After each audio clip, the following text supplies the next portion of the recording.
Hello बच्चों, this is Rakesh Singh, your math teacher. आज हम डिस्कस करने जा रहे हैं UP board class 10th model paper. इसके पहले की वीडियो में हमने आपको पहले और दूसरे क्वेश्चन के बारे में बता दिया था। आज हम पढ़ने जा रहे हैं क्वेश्चन नंबर 3। इसमें भी सभी खंड करने होते हैं। आइए देखते हैं कि जो आपको पहला प्रश्न दिया है वो क्या है। तीसरे का पहला प्रश्न आपको दिया हुआ है, एक बेलनाकार बर्तन में पानी भरा हुआ है। मतलब आपको दिया एक बेलनाकार बर्तन जिसके अंदर पानी भरा हुआ है और उसके वृत्तीय आधार की त्रिज्या 3.5 सेंटीमीटर है। तो उसके वृत्तीय जो आपका आधार दिया हुआ है उसकी त्रिज्या दी गई है। उस एक घनाकार पत्थर के एक टुकड़े की ऊंचाई ज्ञात कीजिए। अब उसमें जो है एक घनाकार जो है पत्थर का टुकड़ा डाल दिया जा रहा है। तो आइए पूरे प्रश्न को हम देखते हैं। तो टुकड़ा डाल दिया जा रहा है जिसके आधार का क्षेत्रफल दे दिया है 14 वर्ग सेंटीमीटर और जिसे बेलनाकार बर्तन के पानी में डालने पर बर्तन में पानी की सतह 3 सेंटीमीटर उठ जाती है। तो आइए इस प्रश्न को देखते हैं कैसे इसको हम करेंगे। तो ये जो प्रश्न है आपका तीसरे का को और क्या कह रहा है इसको देखिए। एक बेलनाकार बर्तन, तो ये आपके पास हो गया। बेलनाकार का मतलब सिलेंडर के शेप का एक बर्तन है जिसके अंदर बच्चे पहले से कुछ पानी है और इसके अंदर एक आपको कह रहा घनाकार बच्चे, तो ये घन के आकार का एक पत्थर का टुकड़ा जो है इसमें डाला जा रहा है और इसकी जो पानी की हाइट जो है ऊंचाई वो 3 सेंटीमीटर और बढ़ जा रही है। तो आपसे कहा जा रहा है कि क्या बताना है, उस घनाकार पत्थर के टुकड़े की ऊंचाई ज्ञात करनी है। मतलब इसकी जो है आपको हाइट पता करनी है। अगर जैसे फिर क्वेश्चन को समझ लें एक बार और, एक बेलनाकार बर्तन के अंदर पानी भरा हुआ है, पूरा भरा नहीं है, कुछ पानी भरा हुआ है। उसके अंदर बच्चे जब भी कोई ऑब्जेक्ट को डालते हैं, कोई भी वस्तु डालते हैं तो उस पानी का लेवल उठता है। आप देखते होंगे पानी का लेवल उठता है। तो इसमें क्या है, जब हम ये घनाकार पत्थर डाल रहे हैं तो इसका 3 सेंटीमीटर पानी और उठ जा रहा है। तो बताना है कि ये जो घनाकार जो टुकड़ा आप डाल रहे हैं उसकी ऊंचाई कितनी है। तो ये कैसे निकलेगा, तो हम जानते हैं बच्चे कोई भी वस्तु अपने भार के बराबर ही पानी को विस्थापित करती है। तो अपने भार के बराबर मतलब इसमें हमें अपने आयतन के बराबर जो आयतन उसका होगा उतना ही पानी को विस्थापित वो करेगी। तो हम इसको कैसे निकालेंगे बच्चे, तो इसको हम निकाल सकते हैं। क्या क्या और दिया हुआ है वो इसमें लिख लीजिए। आपको दिया हुआ वृत्तीय आधार की त्रिज्या 3.5 है। तो ये आपको दे दिया 3.5 सेंटीमीटर और आपसे कह रहा है कि ठीक है 3 सेंटीमीटर उठ जाता है। अब आपको बताना है आधार का क्षेत्रफल भी दिया है, इसके आधार का क्षेत्रफल भी दिया है। तो अब देखो बच्चे हम कैसे इसको लगाएंगे। तो हम लगाएंगे आपके पास जो ये घनाकार है, ठीक है, तो ये हो जाएगा आपका घनाभ का आयतन बराबर ये जो वृत्तीय बेलनाकार, ठीक है, बेलन का आयतन। अब यहाँ पे देखो घनाभ का होता है बच्चे length into breadth into height और बेलन का आयतन होता है πr²h। यहाँ इसकी पूरी हाइट आपको नहीं दी है, पानी जो पहले से भरा है उसमें बस 3 सेंटीमीटर और उठ रहा है। तो पाई की वैल्यू आप रख सकते हैं 22/7 और ये हो जाएगा r²।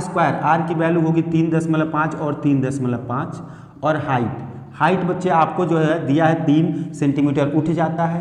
कह रहा है कि इसका क्या दिया हुआ है बच्चों, क्षेत्रफल। तो क्षेत्रफल दिया हुआ है, तो क्षेत्रफल दे दिया है 14 सेंटीमीटर स्क्वायर।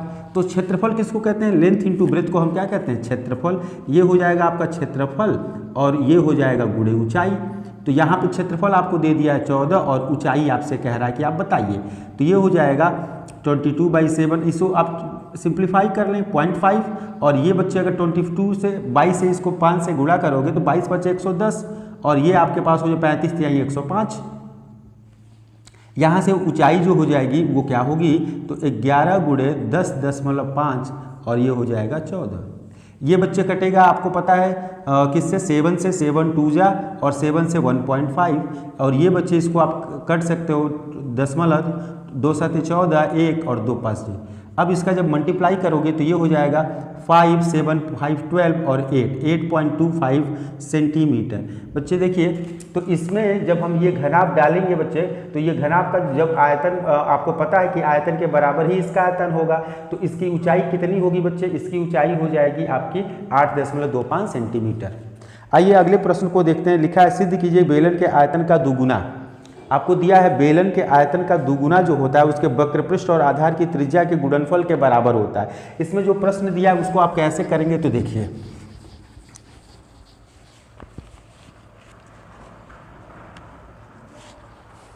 बेलन के आयतन का दुगुना। तो सबसे पहले हम लिख लें बेलन का आयतन, ये होता है बच्चे पाई आर स्क्वायर एच। ये बेलन का आयतन होता है। कह रहा है इसका दो गुना कर दीजिए, तो दो गुना कर दिया। अब कह रहा है इसमें कि ये आप दिखाइए कि ये जो होता है कि क्या होता है बच्चे, वक्र पृष्ठ और आधार की त्रिज्या। तो वक्र पृष्ठ और आधार की त्रिज्या, तो वक्र पृष्ठ आप बच्चे देखो 2 पाई और एक आर एच एक साथ रख दो। इसमें क्या नहीं लिए हो तो एक आर छोड़ दिए हो, तो एक आर को किनारे कर दो। तो इसको कहते हैं वक्र पृष्ठ और इसको कहते हैं बच्चे त्रिज्या। तो ये बच्चे तुमने प्रूफ कर दिया कि बेलन का आयतन जो होता है वो क्या होता है, बेलन का आयतन जो होता है वो उसके वक्र पृष्ठ और त्रिज्या के गुणनफल के, अगर उसका दुगुना किया जाए तब, इसका दुगुना किया जाए तब ये वक्र पृष्ठ गुणे त्रिज्या के बराबर आएगा। ठीक है, ये दुगुना जब किया गया है तो आयतन का दुगुना। आइए अगले प्रश्न को देखते हैं। अगला प्रश्न जो दिया है कह रहा है दिखाइए कि n+1 और n+2 में से केवल और केवल एक 3 से विभाज्य है।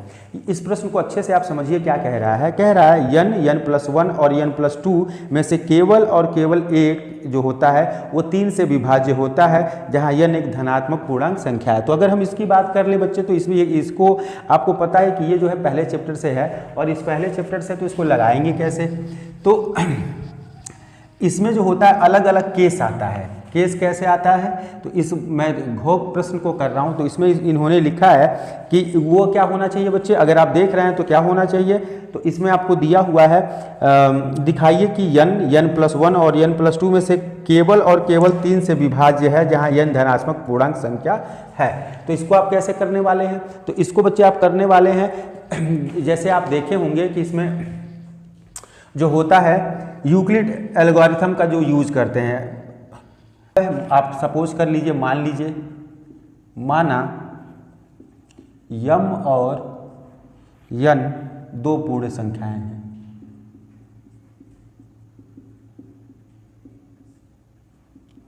संख्या है और m बराबर 3, मतलब आप m और n दो पूर्ण संख्या है तो आप m से जो है इसको डिवाइड कर रहे हैं n को, तो q आएगा और r आएगा। तो इसमें बच्चे देखो n बराबर तुम क्या लिख सकते हो, तो यहाँ पे हम लिखेंगे m बराबर 3। ठीक है, तो यहाँ लिखेंगे यूक्लिड विभाजन प्रमेयिका से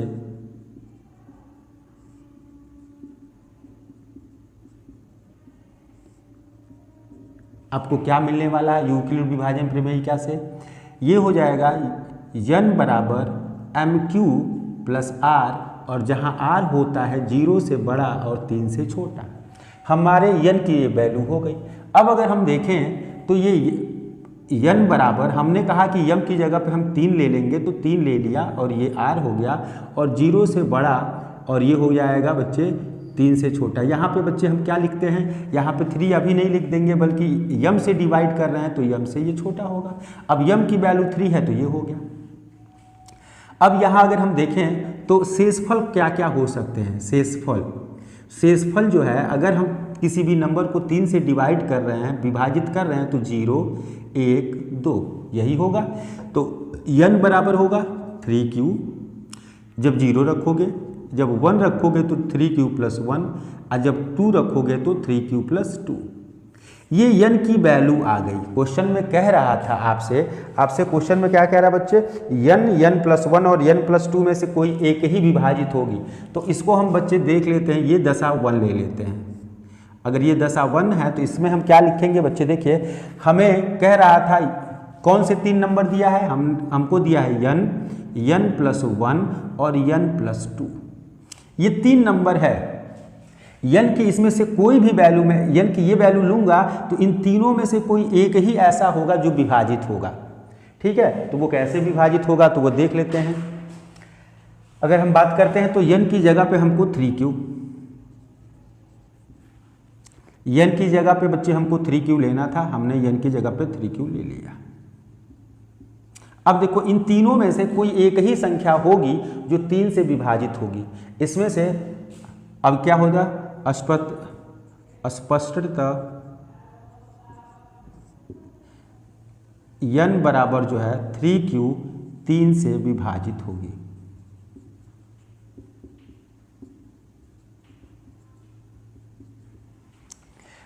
ये 3q + 1 ये विभाजित नहीं होगी, 3q + 2 ये भी नहीं होगी। अब दशा 2 आइए, इस दशा में हमको n की जगह पे हम पहले दशा में n की जगह पे 3q लिए, दूसरे दशा में n की जगह पे 3q + 1 लेंगे। तो हमारे दिए गए नंबर हैं ये, हमारे दिए गए नंबर हैं n + 1 n + 2। अब इस बार जब n की जगह पे हम 3q लेंगे तो ये 3q + 1 क्या ये 3 से विभाजित होगा? नहीं होगा। इन तीनों में से कोई एक ही एक बार में विभाजित होगा। अब n की जगह पे हमें लेना था 3q + 1, 3q + 1 लिया और पहले से 1 है तो ये हो जाएगा बच्चे 3q + 2। ये भी बच्चे 3 से विभाजित नहीं होगा क्योंकि इसमें से 3 कॉमन ही नहीं होगा। यहाँ देखिए ये लिखा है 3q + n की जगह पे बच्चे आप 1 रखेंगे और ये 2, तो ये हो जाएगा 3q + 2। और इसमें से अगर हम 2 और 1 ये हो जाएगा 3, इसमें से हम 3 कॉमन ले ले तो ये हो जाएगा आपके पास क्या हो जाएगा q + 1। मतलब ये आपको क्लियरली पता है कि ये जो है 3 से विभाजित हो रही है। तो इसमें कौन सी विभाजित हो रही है? तो इसमें हम लिख सकते हैं n + 2, n + 2 3 से विभाजित होगी।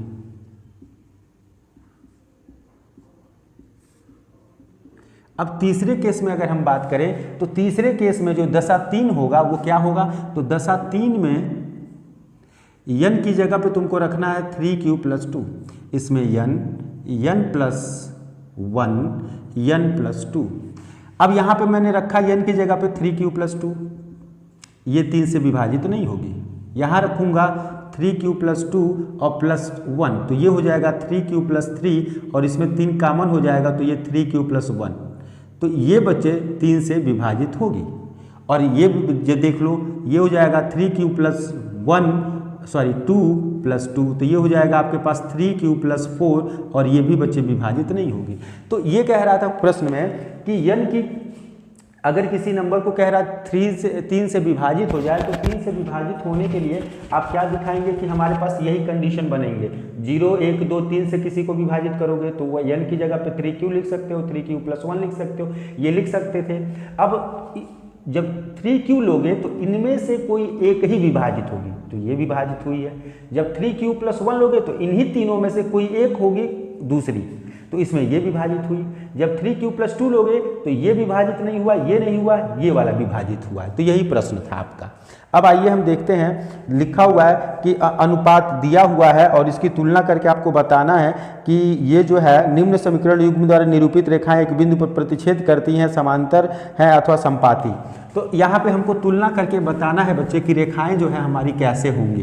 तो रेखाएं कैसे होंगी इसको बताना है। तो आप जानते हैं प्रतिच्छेद करती हैं जिनको इंटरसेक्ट कहते हैं, और समपाती मतलब कोइंसिडेंट होती हैं, और समानांतर मतलब पैरेलल होती हैं। तो आपको ये बातें हमें बतानी है। क्वेश्चन को देख के क्वेश्चन जब सॉल्व करेंगे तो आपको ये बात बतानी है कि ये क्या होगा।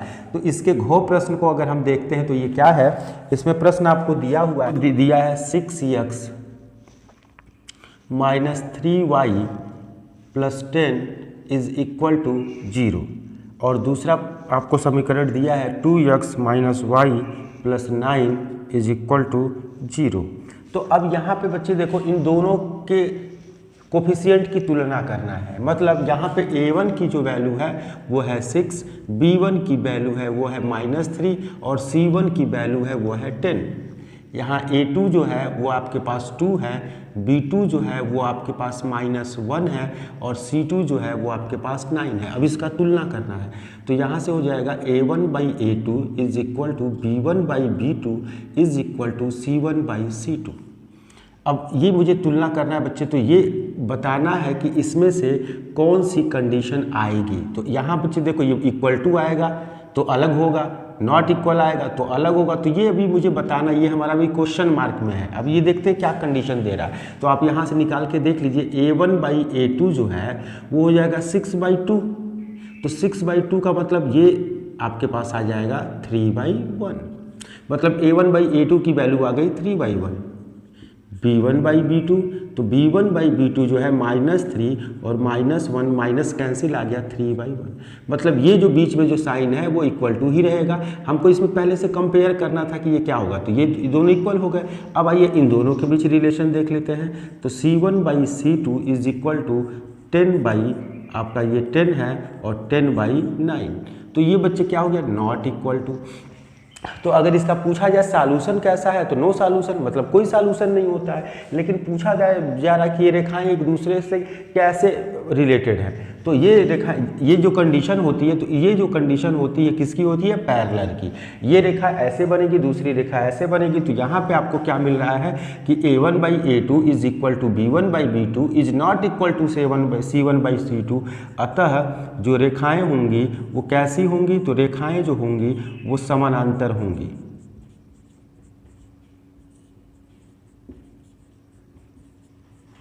तो ये था प्रश्न तीसरे का घ।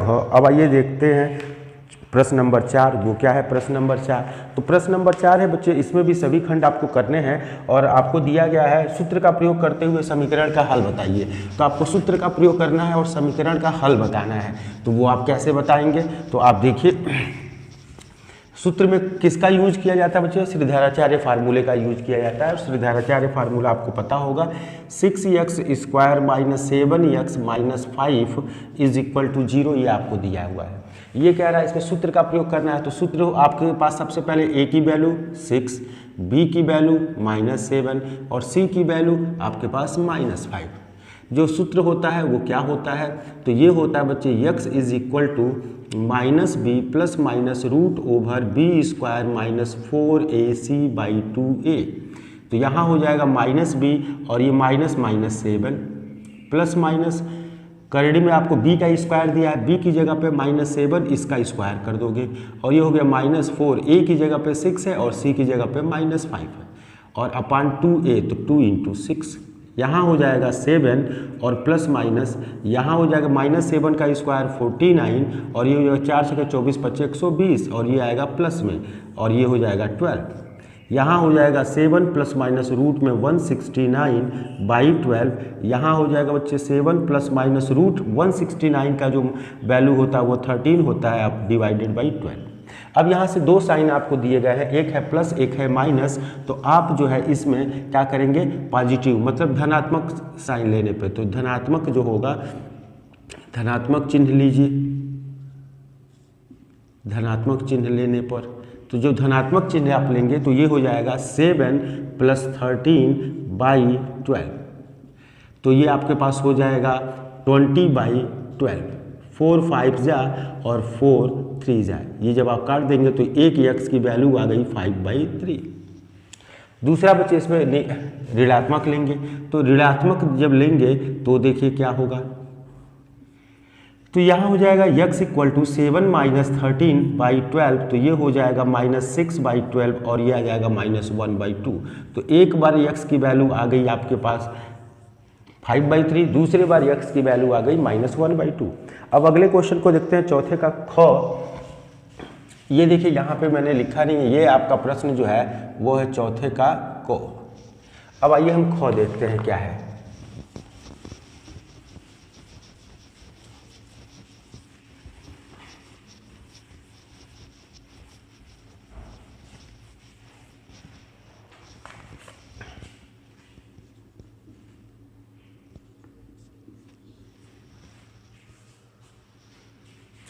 इसमें लिखा हुआ है x और y में एक संबंध ज्ञात कीजिए ताकि बिंदु x y बिंदु इतने से समदूरस्थ हो। समदूरस्थ का मतलब यहाँ से और यहाँ तक की ये जो दूरी है, डिस्टेंस है, वो बराबर होगी। और उसमें जो पॉइंट आपको दिए गए हैं वो पॉइंट आपके पास हैं 7 और 1। तो ये हो गया 7 और 1 और यहाँ आपके पास हो गया 3 और 5 और ये जो पॉइंट है वो है x और y। तो यहाँ आपसे कह रहा है कि आपको दिखाना है कि ये जो पॉइंट है ए, वो बच्चे दोनों से समदूरस्थ है। दोनों से समदूरस्थ का मतलब आप जानते हैं इक्वल डिस्टेंस पे हो। तो इक्वल डिस्टेंस का मतलब ये हो गया कि आपको दिया है, ये दिया है बच्चे A B is equal to distance, मतलब distance between A B is equal to A C. A B और ए सी की दूरी बराबर है, दिया है।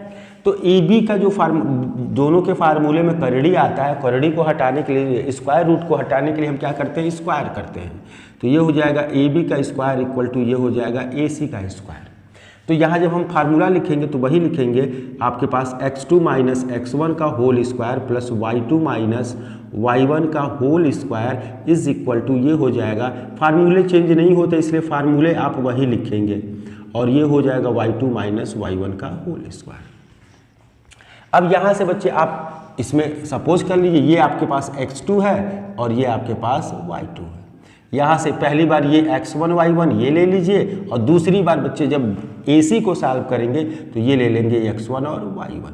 और तो अब इसको सॉल्व करके देखिए बच्चे क्या बनेगा, तो x माइनस 7 का स्क्वायर, x माइनस 7 का स्क्वायर प्लस y माइनस 1 का स्क्वायर प्लस ये तो हो गया आपके पास x माइनस 7 y माइनस 1, ये इक्वल होगा किसके, तो ये हो जाएगा x माइनस 3 और ये हो जाएगा y माइनस 5 का स्क्वायर, और यहाँ होगा बच्चे इसका सम, तो ये होगा।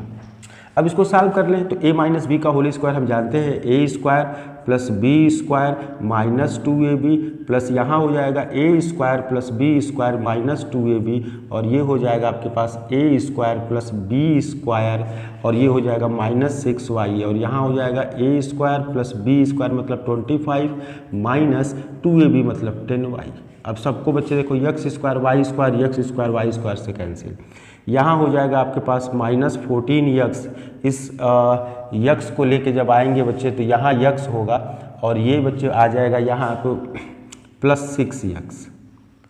इसके बाद देखिए y वाले टर्म को लेके आइए तो माइनस 2y और ये इधर आएगा तो प्लस 10y, और आइए इधर बच्चे 49 और 150 है, और इधर क्या है बच्चे आपके पास जो आ रहा है 25 और 9 34 इक्वल टू 0। इसको अगर हम देखेंगे तो क्या आएगा, 14 से 6 गया तो बच्चे 8x आएगा माइनस में प्लस ये आएगा 8y, और यहाँ आएगा 50 से जाएगा तो 16 इक्वल टू 0।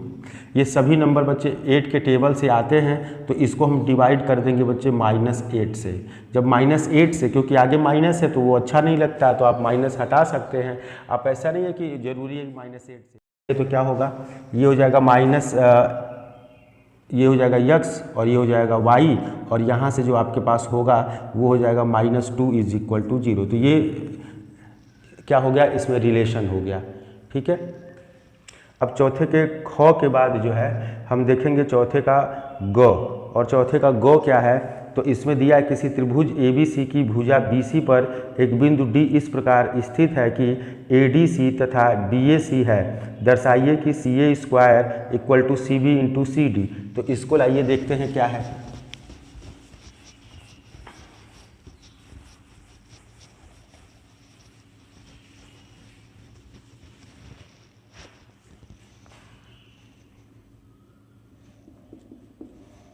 इसमें दिया है एक त्रिभुज की भुजा BC, एक त्रिभुज है ABC जिसकी भुजा BC पे एक पॉइंट बच्चे D है, तो एक पॉइंट बच्चे D यहाँ ले लिया, और इसमें कह रहा है ADC की जो वैल्यू है, ये जो ADC की वैल्यू है वो इसके बराबर है, और आपसे कह रहा है दर्शाइए कि CA स्क्वायर, आपको दिखाना है CA square equal to CB into CD। ये आपको दिखाना बच्चे, ये कैसे आप दिखाने वाले हो, तो देखो ये हम पढ़ रहे हैं समरूप त्रिभुज के चैप्टर से पढ़ रहे हैं, और इसमें क्या होता है कि हमको दो त्रिभुजों को समरूप दिखाना होता है। समरूप दिखाने का हमको पता है बच्चे कि हम क्या करते हैं, दोनों एंगल, सिर्फ दो एंगल अगर मिल जाए, दो कोण मिल जाए तो वो बच्चे दोनों ट्रायंगल समरूप हो जाते हैं।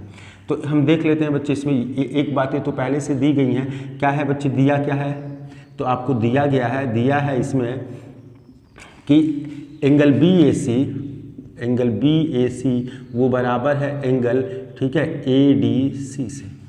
तो यहाँ से अगर हम देखते हैं तो क्या मिलने वाला है, तो हम लिखेंगे त्रिभुज, ठीक है, BAC और दूसरा त्रिभुज कौन सा है, तो ये हो जाएगा, देखो बी ए लिखा हूँ, सी लिखा हूँ, सी सब में आएगा तो सी लास्ट में कॉमन होता है। इस त्रिभुज का नाम लिखने में हम सावधानी रखेंगे। यहाँ सी है, ये सी है, दोनों कॉमन है इसलिए यहाँ रहेंगे। ए और डी बराबर है तो डी यहाँ हो गया। तो जब यहाँ देखो सी लिख दिए, डी लिख दिए, तो इस त्रिभुज में ए बचा। ये दोनों त्रिभुज में आइए, और आपको पता है कि कौन से इक्वल होंगे, एंगल ये दिया है b a c is equal to angle a d c, ये आपको बच्चे दिया है कि ये बराबर है। दूसरी चीज़ आपको मिलेगा, ठीक है, एंगल ये तो मिल गया और एंगल सी मिलेगा बच्चे, तो एंगल इसमें लिख सकते हो C is equal to angle C, और ये है उभयनिष्ठ।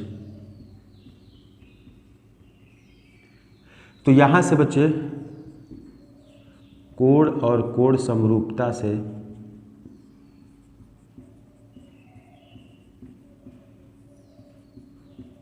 क्या मिलेगा, कोण कोण समरूपता से त्रिभुज BAC सिमिलर हो जाएगा, समरूप हो जाएगा AD से। जब दो त्रिभुज समरूप होते हैं तो उनकी भुजाओं का अनुपात बच्चे बराबर होता है। उनकी भुजाओं का क्या होता है, अनुपात बराबर होता है। तो अगर हम बात करते हैं तो इसमें BAC और ADC में जो है भुजा कौन सी चाहिए, मुझे CA चाहिए, तो ये देखो CA लिखो, CA।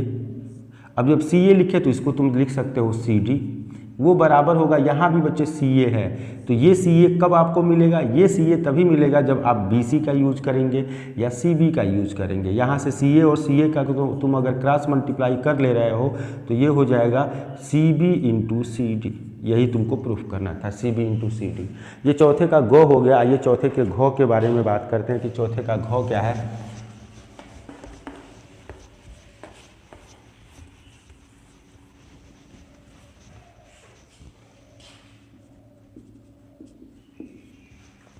लिखा हो कि किस मान के लिए समीकरण का निकाय।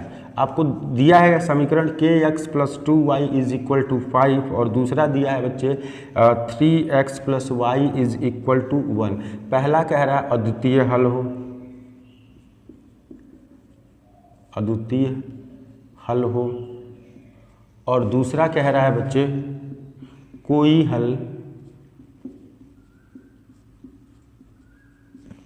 नहीं हो। तो यहाँ बच्चे देखो तुमसे कह रहा है कि k का कौन सा मान मैं रख दूं कि अद्वितीय हल हो। अद्वितीय हल के लिए क्या होती है बच्चे, कंडीशन क्या होती है, तो ये होती है a1/a2 is not equal to b1/b2। तो यहाँ से बच्चे अगर हम देखें तो a1 = k है, a2 = आपके पास 3 है, b1 = 2 है, b2 = 1 है, c1 = 5 है, c2 = 1 है। तो यहाँ पे आपको क्या मिलने वाला है, देखिए यहाँ a1/a2 की बात हो रही है, तो ये हो जाएगा बच्चे k/3 और यहाँ हो जाएगा नॉट इक्वल टू 2/1। तो क्रॉस मल्टीप्लाई कर दिए, k is not equal to 6, मतलब k की वैल्यू 6। k की जगह पे अगर आपको 6 लिख दिए तब तो ये गलत हो जाएगा, लेकिन k is not equal to 6 का मतलब ये हो गया कि k की वैल्यू 6 को छोड़ के कुछ भी रख दो। यहाँ तुम 5 रख सकते हो, 4 रख सकते हो, ठीक है, 7 रख सकते हो, k की कोई भी वैल्यू रख दो, 6 को छोड़ के वो सभी के सभी अद्वितीय हल देंगे। और कोई हल नहीं मतलब आपके पास होता है a1/a2 is equal to b1/b2 is not equal to c1/c2।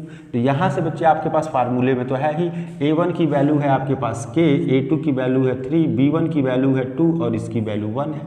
तो k में 1 का जब आप मल्टीप्लाई करोगे तो ये k होगा, और 3 और 2 का मल्टीप्लाई करोगे तो 6, मतलब k की वैल्यू 6 पे ये कोई हल नहीं देगा। k की वैल्यू अगर 6 लिख दूं तो कोई हल नहीं देगा, और k की वैल्यू 6 के अलावा कुछ भी लिख दूं तो वो आपको क्या देगा, अद्वितीय हल देगा।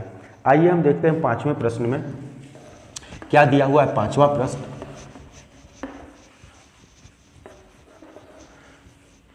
पांचवें प्रश्न में आपको लिखा हुआ है कि त्रिभुज ACB लीजिए जिसका 5, तो ये हो जाएगा 5वें का क, और वो है कि एक त्रिभुज लेना ABC और C समकोण हो।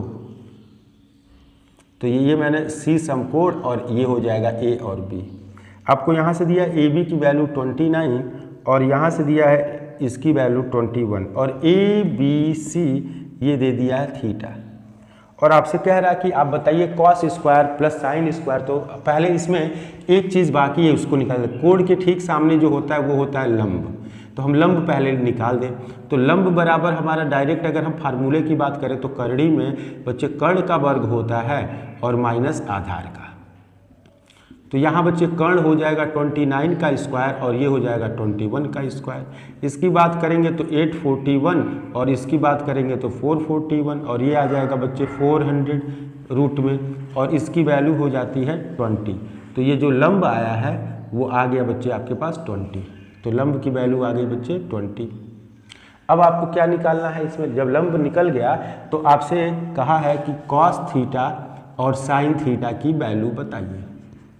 तो कॉस का फार्मूला होता है आपके पास आधार बट्टे कर्ण, आधार बट्टे कर्ण, और इसका होता है लंब बट्टे कर्ण। तो आधार जो है वो 21 है और कर्ण बच्चे 29 है, इसका बच्चे लंब बच्चे 20 है और ये 29 है। इसमें पहली चीज़ आपको निकालनी थी sine square plus cos square. शायद आपके प्रश्न में दिया है cos square plus sine square, तो आप वही लिखिए।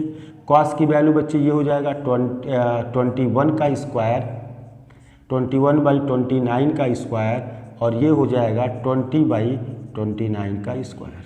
जब यहाँ आप करोगे तो ये हो जाएगा 441/841 और प्लस ये हो जाएगा 400/841। जब दोनों का डिनोमिनेटर सेम होता है बच्चे तो हम क्या करते हैं, ऊपर वाले नंबरों को आसानी से जोड़ लेते हैं। इन दोनों नंबरों को जोड़ेंगे तो 400 और 400 ये भी आ जाएगा 841 और ये वैल्यू आ जाएगी 1।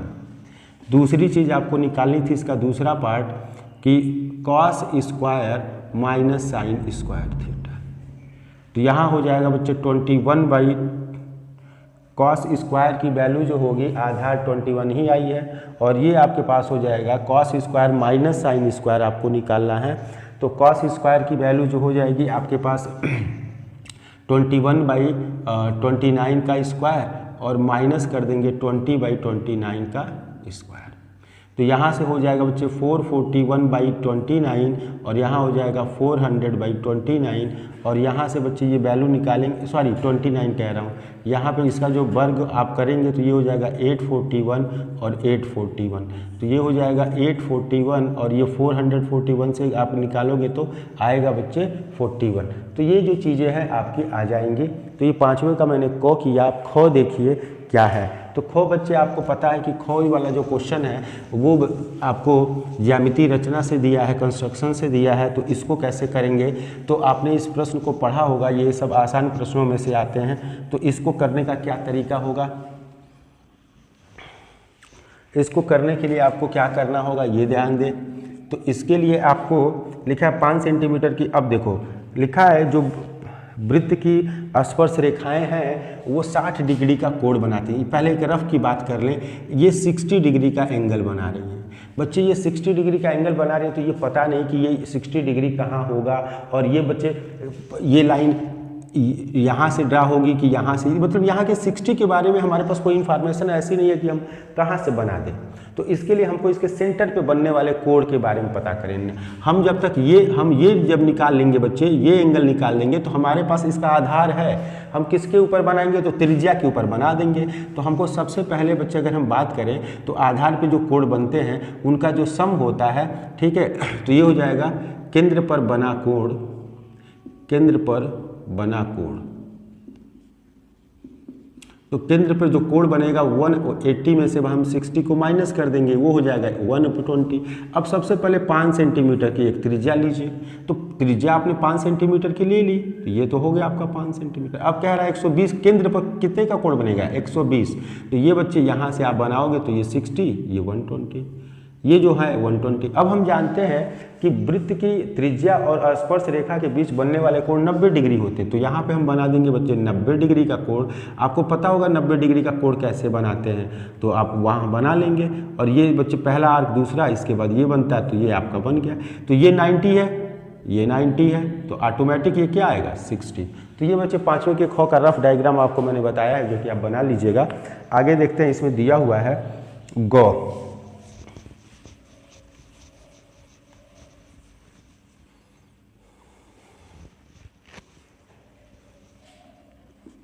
गौ आपको दिया 10 सेंटीमीटर त्रिज्या वाले वृत्त की जीवा पर वृत्त के केंद्र से समकोण, इसमें दीर्घ वृत्त और लघु वृत्त खंड का क्षेत्रफल बताना है।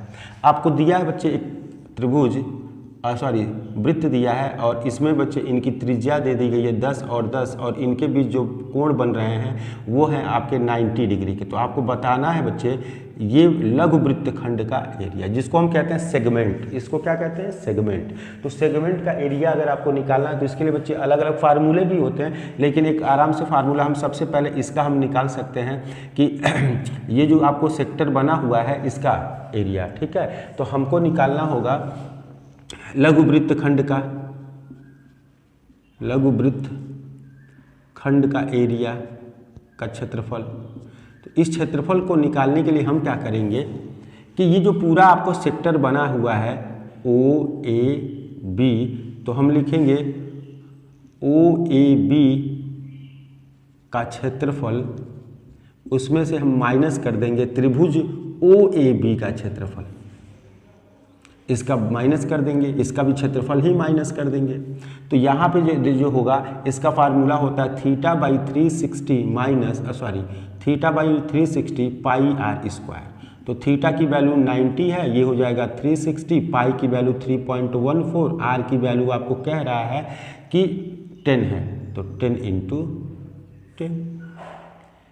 तो ये जो आप निकालेंगे ये इस पूरे, ठीक है, सेक्टर का एरिया निकल जाएगा और इसमें से बच्चे तुम माइनस कर दोगे 1/2 बेस इंटू हाइट, तो बेस इंटू हाइट, तो 1/2 और बेस की जगह पे है बच्चे 10 × 10, तो ये हो जाएगा आपके पास 2 5 या 10 और ये आ जाएगा आपके पास 50।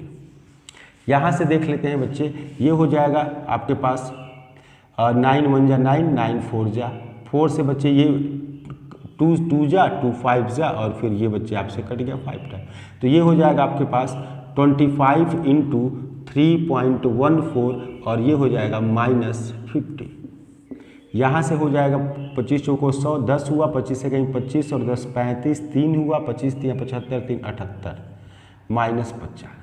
अब ये आ जाएगा बच्चे आपके 28.50 सेंटीमीटर स्क्वायर। ये लघु वृत्त खंड का क्षेत्रफल निकल गया। अब बच्चे दीर्घ वृत्त खंड का निकालना हो तो आपको पता है आप निकाल सकते हैं दीर्घ वृत्त खंड का क्षेत्रफल। ये हो जाएगा बच्चे वृत्त में से, वृत्त का क्षेत्रफल में से आप माइनस कर दीजिए 28.50। तो वृत्त का क्षेत्रफल क्या होता है? पाई आर स्क्वायर, इसमें से 28.50 घटाना है। पाई की वैल्यू 3.14, आर की वैल्यू 10 × 10। तो ये बच्चे सॉल्व करोगे तो 10 10 जा 100 और ये हो जाएगा 314 में से 28.50 को माइनस कर दोगे तो ये आपका आंसर आ जाएगा। अब ये आंसर तो आप निकाल ही लोगे, इसमें कोई दिक्कत नहीं होगी। आइए अब हम देखते हैं कि आपको दिया हुआ है, इसको घटाने के लिए भी आपको बता दे रहा हूँ 314.00 और 28.50। अब इसको तो आप माइनस कर ही लेंगे। आइए पाँचवें के हम घ में देखते हैं, इसमें तुमको निकालना है बहुलक। तो बहुलक के लिए बच्चे आपको फार्मूला पता होना चाहिए कि बहुलक क्या होता है, तो उसके हिसाब से आपको फार्मूला है। बहुलक का अगर फार्मूला याद है तो सारी चीज़ें आप कर सकते हैं, कोई दिक्कत नहीं है, उसमें तो कोई एक्स्ट्रा टेबल आपको नहीं बनाना होता है। तो ये चीज़ें हैं, अब इसको आपको करना है। तो यहाँ पे आपके पास दिया है 1 दिया है, 3 दिया है, 3 है, 5 है, 5 से 7 है, 7 से 9 है, 9 से 11 है, यहाँ नंबर दिया है 7, यहाँ 8, यहाँ 2, यहाँ 2 और यहाँ दिया है 1। अब इसमें आपको निकालना है बहुलक। तो बहुलक का आपको फार्मूला पता होना चाहिए। बहुलक का जो फार्मूला होता है वो होता है L plus in bracket F1 minus F0 divided by 2F1 minus F0 minus F2 into H, ये होता है।